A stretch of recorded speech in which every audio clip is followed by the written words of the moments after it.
François Piquemal, député de la 4e circonscription pour la France Insoumise, et je suis avec mes collègues Anne Stambach-Terre-Noire et Christophe Bex. Et il y a notre collègue Adrien Clouet qui n'a pas pu être présent, mais qui l'est évidemment par les pensées.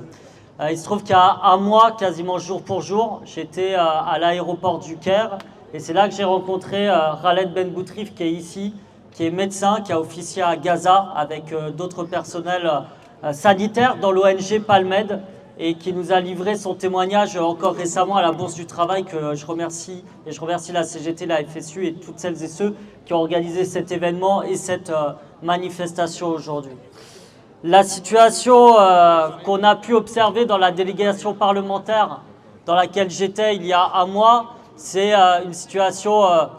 de catastrophe humanitaire avec des personnels de l'ONU évidemment, mais aussi du Croissant-Rouge égyptien, nous disant à quel point ils ne pouvaient pas venir en aide alors qu'il y a plein de matériel médical qui attendent aux portes de Rafah, à Gaza, pour secourir celles et ceux qui y sont blessés, évidemment. C'était des kilomètres de camions humanitaires qui sont bloqués par l'armée israélienne, sciemment, exprès, pour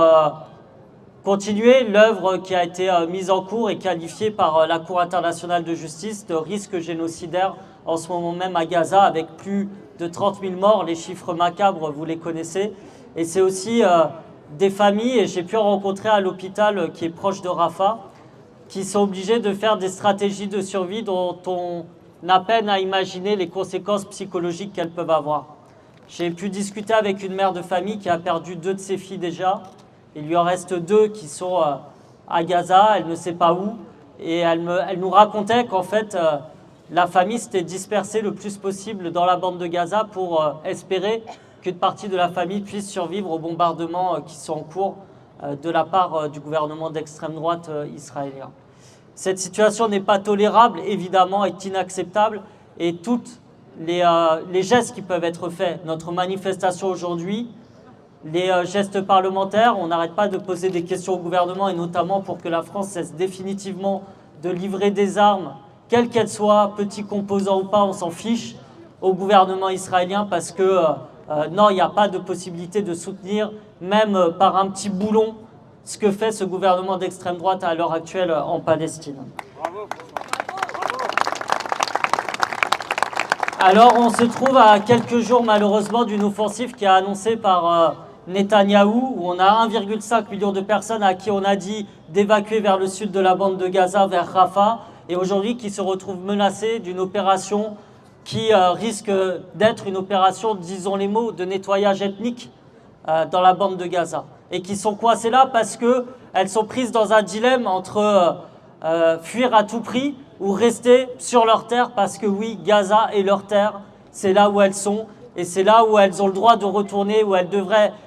circuler librement, comme d'ailleurs sur tout le territoire aujourd'hui annexé par les colons israéliens. Et nous, à la France Insoumise, on est très fiers d'avoir sur notre liste pour les européennes la présence de Rima Hassan, qui est une juriste internationale et qui est née dans les camps de réfugiés